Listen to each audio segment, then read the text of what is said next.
날씨가 참 불규칙한데 그럼에도 예배를 또 사모하시고 또 이 자리에 나와 예배드리는 성도님들을 진심으로 사랑하고 축복합니다. 오늘도 우리가 드려지는 이 말씀을 통해서 또 귀한 교훈, 도전 그런 시간이 되기를 바랍니다.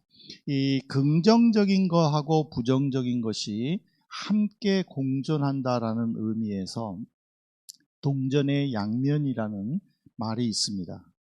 제가 고혈압 약을 먹지만은 이 고혈압 약을 먹음으로 인하여 혈압이 잘 조절되지만은 그러나 또 이 혈압약을 오랫동안 먹으면은 그 부작용이 또 심해서 또 고생하기도 하죠. 이렇게 혈압약이라는 긍정적인 면과 부정적인 면이 같이 있는 거죠. 어떻게 보면 예수님도요, 긍정적인 면과 부정적인 면이 함께 있다고 말씀드릴 수 있습니다. 우리는 예수님 하면 딱 떠오르는 게 뭐예요? 은혜, 사랑, 온유, 복, 이렇게 여러 가지들을 생각을 합니다. 그러나 또 예수님이 가지고 있는 또 다른 모습인 심판, 징계, 이런 것에 대해서는 저주, 이런 것에 대해서는 우리는 잘 모릅니다. 여러분들께서 신명기 28장을 오늘 집에 가서 한번 읽어보십시오. 신명기 28장은요 1절부터 15절까지는 하나님의 축복으로, 하나님께서 약속하신 복으로 가득 찹니다. 그러나 하나님께서 저주하신 내용이 있어요.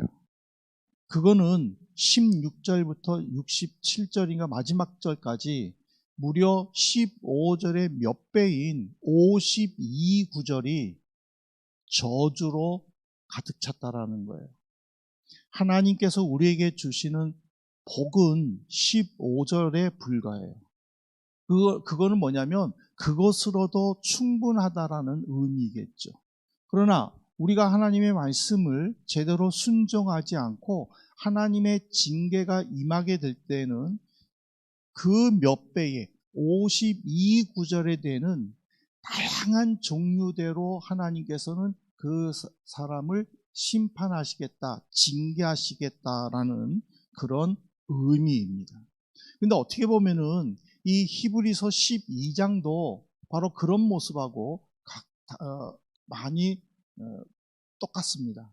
즉 4절부터 29절까지는 예수님께서 성도들에게 선포하시는 징계 그리고 또 저주의 모습이 지금 담고 있습니다. 4절부터 13절까지는 히브리서 저자는요 예수님께서 행하시는 징계에 대해서 말씀을 했습니다. 근데 이 징계가 우리가 참 잘 알아야 되는 게 징계를 많은 사람들은 네거티브하게 생각을 합니다.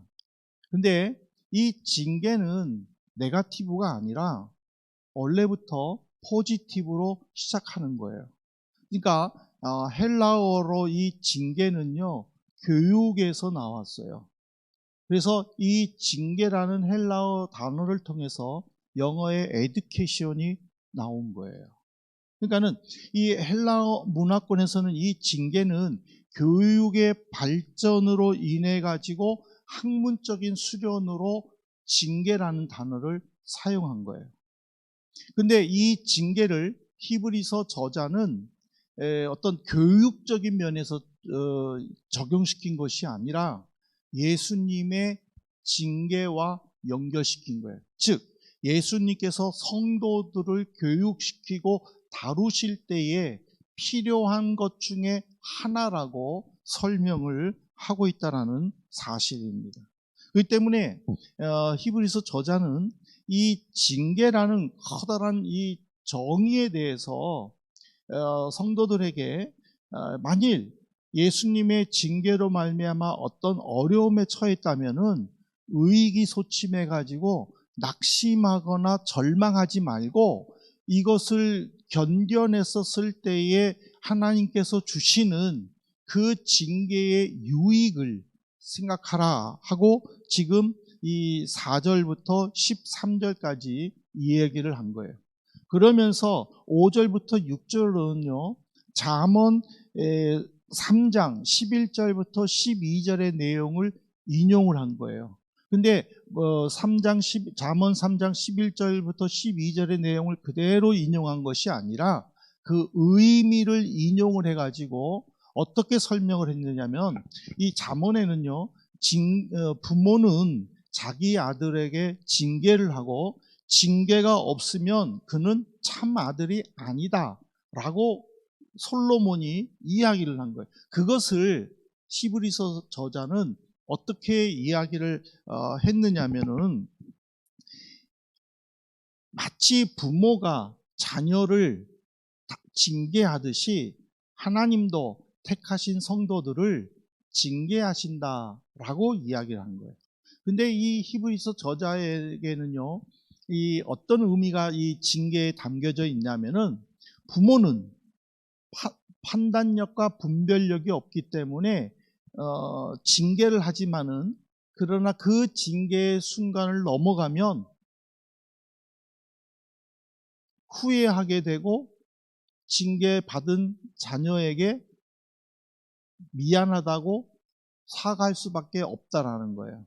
하지만은 하나님께서 행하시는 징계는 판단력과 분별력이 없이 행하는 것이 아니고 그 성도를 거룩하게 하기 위한 목적으로 징계하기 때문에, 그 징계를 견딜 때에는 그 성도는 변하여 거룩하게 된다는 거죠. 우리는 청년들은 이제 부모의 길을 갈 것이고, 부모의 길을 가고 있는 성도들도 있죠. 가끔 가다가 자녀들을 훈계할 때에 돌아서 가지고 내가 너무 심하지 않았나? 내가 너무 하지 않았나? 하고 생각할 때도 있다라는 거예요. 그것은 뭐냐면, 하나님과 부모가 하는 징계가 똑같지만은 그 징계의 정도와 차이가 다르다는 거예요. 부모는 일단 자기 감정이 들어가요. 순간적으로 화를 내고, 그러니까 그 시간이 지나면 후회하지만은, 하나님은 순간적으로 화를 내서 징계하는 분이 절대 아니기 때문에 그 징계를 할 때는 분명히 그 성도를 향한 목적이 있고, 그 목적을 성취할 때에 비로소 하나님의 복으로 인하여 변화되는 거룩한 모습이 하나님의 징계에 숨어져 있다는 거예요. 그래서 히브리서 12장 8절에 보십시오. 징계는 다 받는 것이거늘 너희에게 없으면 사생자요 친아들이 아니니라. 이게 바로 하나님의 징계가 모든 성도들에게 필요하다라는 것을 가르쳐 주는 거죠. 그러면서 우리는 이 징계가 정말 어떻게 신앙들의 조상 속에서 어떻게 나타났는가를 우리는 살펴봐야 되는데, 그것이 사도행전 13장 22절에 잘 나타나 있습니다. 바울이 이 안식일에 그 비시디아 안디옥에서 안식일을 맞이하여 회당에서 설교를 할 때에 구약 성경의 인물 중인 다윗에 대해서 이렇게 설교를 했어요. 다윗을 왕으로 세우시고 증언하여 이르시되 내가 이새의 아들 다윗을 만나니 내 마음에 맞는 사람이라 내 뜻을 다 이루리라 하시더니, 다윗이 하나님의 맞는 사람이다라고 지금 하나님의 말씀을 바울이 지금 비시디아 안디옥에 있는 사람들에게 지금 증언하고 있는 거예요. 그러면 다윗이 왜 하나님 마음에 맞는 사람인가를 우리는 한번 살펴봐야 돼요. 다윗의 일생을 보면은요, 두 가지의 큰 특징이 있어요. 하나는 뭐냐면 항상 하나님과 함께 했다라는 거예요. 그가 사울에게 쫓겨 도망 다닐 때에도, 그가 왕이 되었을 때에도, 그가 왕이 되어 어떤 일을 할 때에도 늘 하나님과 함께 했다라는 거예요. 그의 계획 속에는 하나님과 함께 있다라는 거예요. 사람들은 평안할 때는요, 좋아요.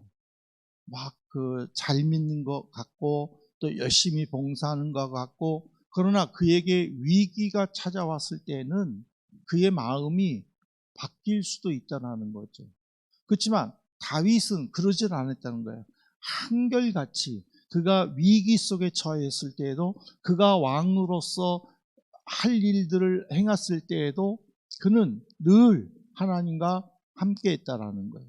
두 번째로 다윗이 하나님의 마음에 맞는 것은 바로 하나님의 징계를 그는 기쁨으로 받아들였다라는 거예요. 보십시오. 다윗은 우리아의 아내 밧세바와 불륜을 맺죠. 그리고 아들을 임신했을 때에 하나님은 나단 선지자를 통하여 다윗에게 이미 예언하셨어요. 이 아이가 태어나면 죽을 것이다.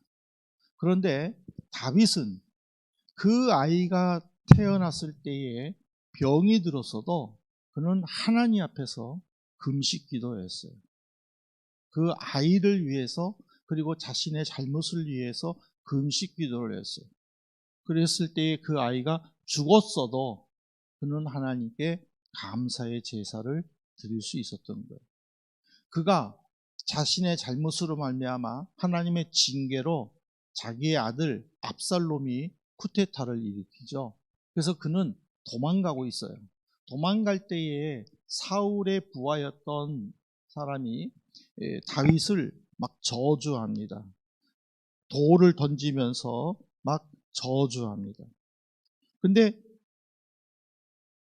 다윗이 쿠데타를 진압하고 왕으로 복직하여 예루살렘으로 올라갈 때에 다윗에게 돌을 던지고 먼지를 뿌리면서 저주한 그가 다윗 앞에 나와서 잘못했다고 용서해달라고 빌었을 때에 다윗은 그에게 아무 해도 가하지 않았어요. 그가 시므이 아닙니까? 주변에서 시므이를 죽이자고 했을 때에도 다윗은 죽이자고 말하는 자기 부하를 꾸짖으면서도 그의 저주를 다 들었어요. 그가 예루살렘으로 올라갈 때에 그 시므이가 와서 용서를 구할 때도 자기 부하가 죽이자고 말했어도 죽이자고 말하는 그 부하를 꾸짖으면서 그를 용서했어요. 이 말은 무슨 말이냐면 하나님의 징계로 자기에게 일어난 어떤 현상들을 다 받아들였다라는 거예요. 더 중요한 건 뭐예요? 반란을 일으킨 두모, 자기 아들 압살롬 아닙니까? 그를 살려달라고 자기 부하들에게 간곡하게 요청한 걸 보면서 징계의 유익, 징계의 필요성, 왜 징계가 무엇인가를 우리에게 가르쳐 주는 거예요. 그래서 히브리서 저자는 이 징계로 말미암아 배교를 생각하는 이들에게 다윗을 예로 들면서 너희들도 다윗처럼 그 하나님으로부터 나오는 징계를 싫어하지 말고 그 징계를 견뎌내라고 지금 권면하고 있습니다. 히브리서 12장 11절에 보십시오. 무릇 징계가 당시에는 즐거워 보이지 않고 슬퍼 보이나 후에 그로 말미암아 연단받는 자들은 의와 평강의 열매를 맺느니라. 어느 누가 징계를 받고 싶어 하겠습니까? 그렇지만은 히브리서 저자는 징계를 받을 때에 대해서 다른 사람들에게 창피하다고 해서 내가 왜 징계를 받아야 되느냐 부당성을 주장하고 싶은 마음이 든다 할지라도 그 징계를 견뎌내라는 거예요. 오늘 보면은요, 히브리서 저자가 굉장히 중요한 거를 강조했는데 뭐냐면은 의와 평강의 열매를 맺는다라고 얘기를 했어요. 이 의와 평강의 열매는 하나님의 징계를, 하나님의 연단을 통과하는 자들에게 주시는 은혜의 선물이라는 거예요. 이 의라는 것은요, 의의 열매는 내 영혼을 평온하게 해주는 거예요.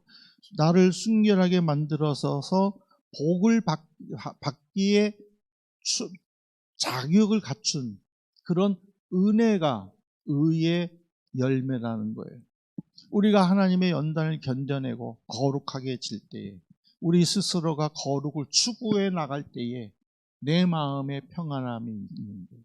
내 마음 속에서 날마다 찬양이 일어나고 날마다 주님을 바라보는 거예요. 그렇기 때문에 다윗이 하나님 앞에 기도한 게 뭐예요?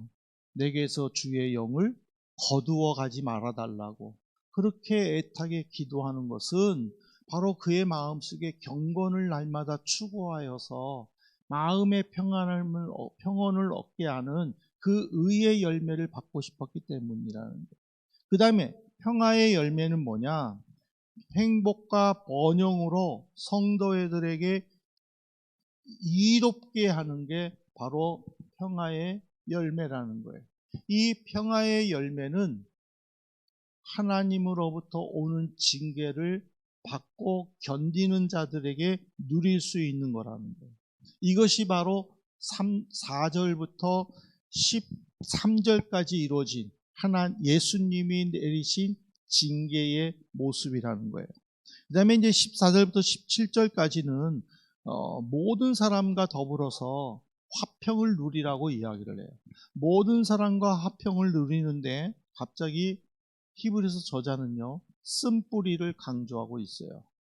이 쓴뿌리라는 것은요, 신앙적으로 해석을 하면은 참된 신앙에 대한 마음이 없는 거짓된 신앙 고백을 하는 배교를 의미하는 거예요.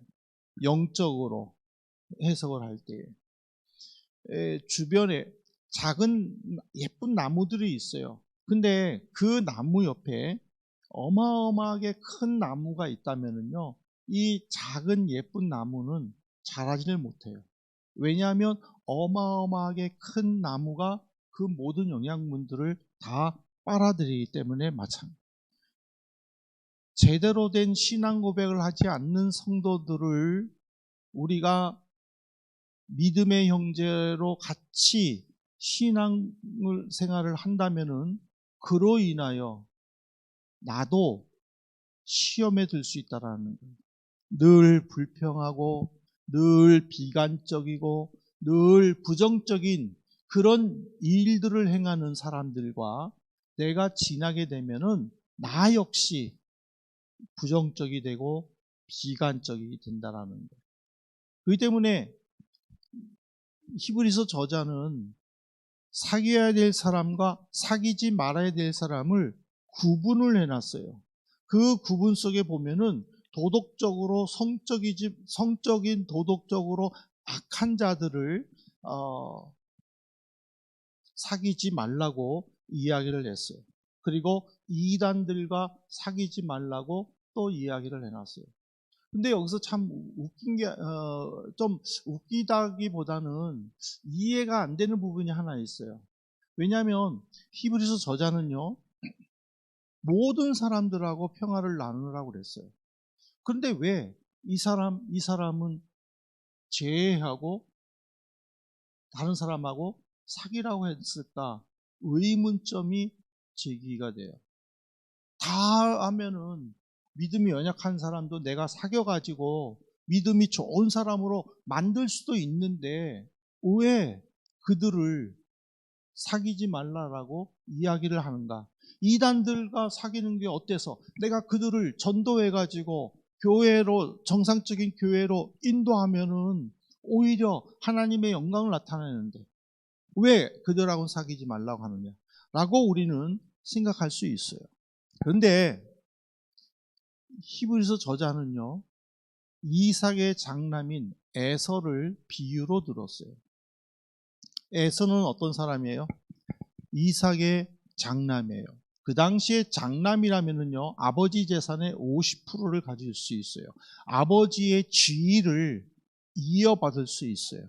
근데 이 에서가 사냥하고 돌아오다가 어떤 일을 행합니까?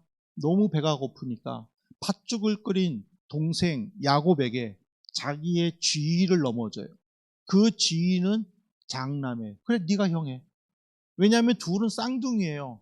쌍둥이이기 때문에 에서가 야곱한테 그래, 너가 형해. 나는 이 팥죽이 중요해. 하고 장자의 직분을 팔아버린 거예요. 근데 무슨 일이 있었어요? 아버지가 이제 죽음이 가까우니까 내가 살아생전에 내 장남에게 큰 축복을 하리라 하고 축복을 하는데 그 축복을 누가 받아요? 야곱이 받아요. 에서는 그 소식을 듣고 자기가 동생하고 어떤 계약을 했는지에 대해서는 전혀 생각하지 않고 아버지에게 울면서 탄원을 해요. 아버지, 축복할 게 그것밖에 없습니까? 내게도 축복하소서. 에서가 눈물을 흘리면서 간절히 애걸복걸하지만 결국에는 그가 받은 축복은 내 동생을 섬기라는 것밖에 없었어요. 왜 히브리서 저자가 모든 사람하고 화평하라고 말하면서 이단들과 도덕적으로 부정한 사람들과 사귀지 말라고 하면서 이 에서를 예를 들었는가? 그를 전도시킬 자신감을 가지고 접근하지만은 결국에는 눈물을 흘리면서 돌아오는 것은 나밖에 없다라는 거예요. 근데 그것도 예수님의 시간에 나도 걸릴 수밖에 없다라는 거예요. 여러분들, 하얀색하고 검은색이 있어요. 어떤 색이 더 쉽게 그 색을 따라갑니까? 검은색이 하얀색을 따라갑니까? 하얀색이 검은색을 따라갑니까? 하얀색이 검은색을 따라가는 거예요. 악은 의를 넘어뜨리지만 의가 악을 넘어뜨리기는 어렵다라는 것을 가르쳐 줍니다. 그렇기 때문에 우리는 모든 사람하고 평화를 누려야 되지만 그러나 하나님을 모욕하는 이단들이나 하나님의 말씀을 부정하는 악한 자들이나 도덕적으로 악한 자들과는 굳이 평화를 누릴 필요가 없다라는 것을 가르쳐 줍니다. 그 다음 이제 마지막 18절부터 29절은요, 시내산과 시온산을 비교하여 하나님의 말씀을 가르쳐요. 이 시내산은요, 모세가 하나님의 율법을 받는 거예요. 그 율법의 특징은 뭐예요? 죄인이다라는 거예요.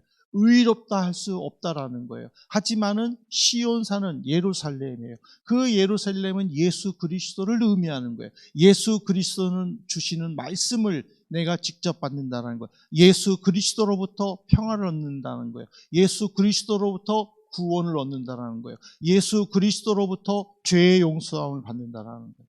이것이 바로 시내산과 시온산의 비교예요. 그래서 히브리서 저자는 시내산의 율법을 중요시 여기지 말고 시온산의 하나님의 은혜를 중요시 여기라라는 거예요. 이 말은 뭐냐면 율법주의자가 되지 말라라는 거예요. 하나서부터 10까지 주일날에 돈 써도 돼? 그럼 여러분들은 여기 와서 예배 드릴 수 없는 거예요.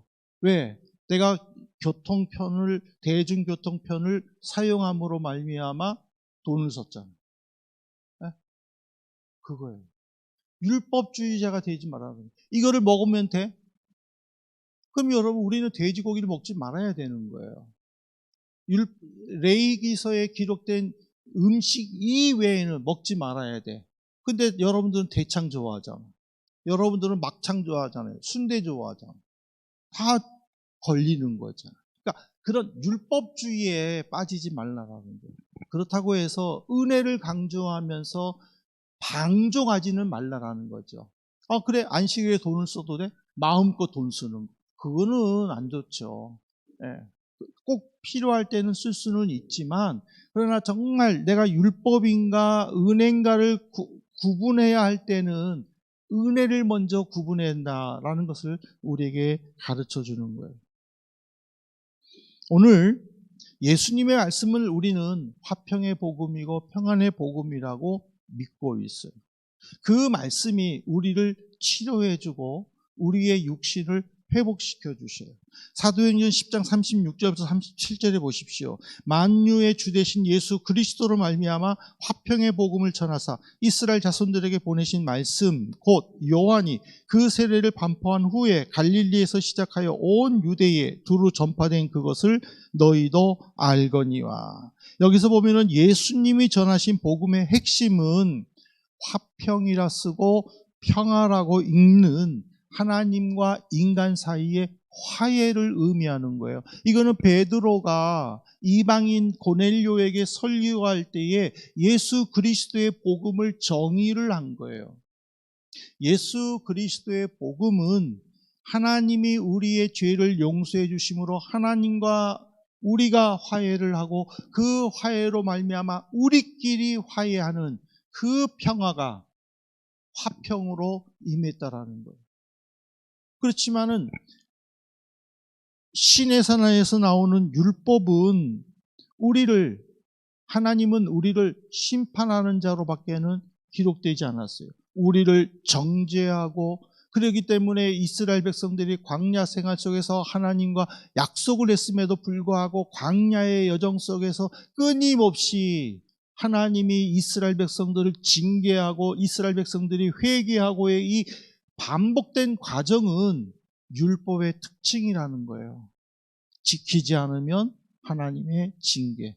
그러나 은혜 시대 때에 나타나는 하나님의 징계는 안 지켰기 때문에 징계가 아니라 하나님의 목적 속의 징계를 나타낸다는 거예요. 내가 잘 믿는데, 내가 예수를 열심히 섬기고 있는데, 내가 주님이 하라는 대로 다 하고 있는데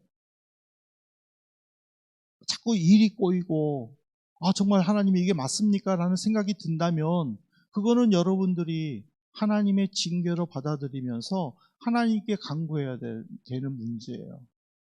하나님, 이 삶 속에서 하나님이 기뻐하시는 게 무엇입니까? 나를 깨닫게 해주십시오. 내가 어떻게 하면 하나님의 기쁨이 되는지, 하나님의 마음에 맞는 사람이 되는지 가르쳐 주십시오 라고 하는 것이 시온산 은혜의 모습이라는 거예요. 그것을 지금 히브리서 저자는 히브리서 12장 4절부터 29절까지 해서 가르쳐 주는 거예요. 이 때문에 저는 결론적으로 우리 성도님들께 부탁드리고 싶은 거는요, 하나님은 사랑의 하나님이면서 심판의 하나님이세요. 우리는 이거를 분명히 고백을 해야 돼요. 예수님은 은혜와 사랑과 긍휼을 베풀어 주시지만은 심판하실 때는요, 애서가 눈물을 흘리며 간구해도 사모해도 이런 지하에 거절하시는 거예요. 여러분 마태복음 25장에 보면은요, 지혜로운 처녀와 다섯 처녀의 차이가 나오잖아요. 예수님이 문을 닫았을 때에 미련한 다섯 처녀가 문을 열어달라고 해도 문이 열려지지를 않아요. 그것은 무엇입니까? 바로 심판하시는 하나님의 단호한 모습이라는 거예요. 그래서 이 한 주간 우리는 내 기준이 아닌 예수님의 기준으로 내가 어떻게 살면 좋을지, 내가 어떻게 하면 제대로 예수님을 믿는 삶을 살 것인지를 우리가 같이 묵상하고 깨닫고, 그리하여 주님의 영광을 나타내는 그런 시간이 되시기를 진심으로 소망합니다.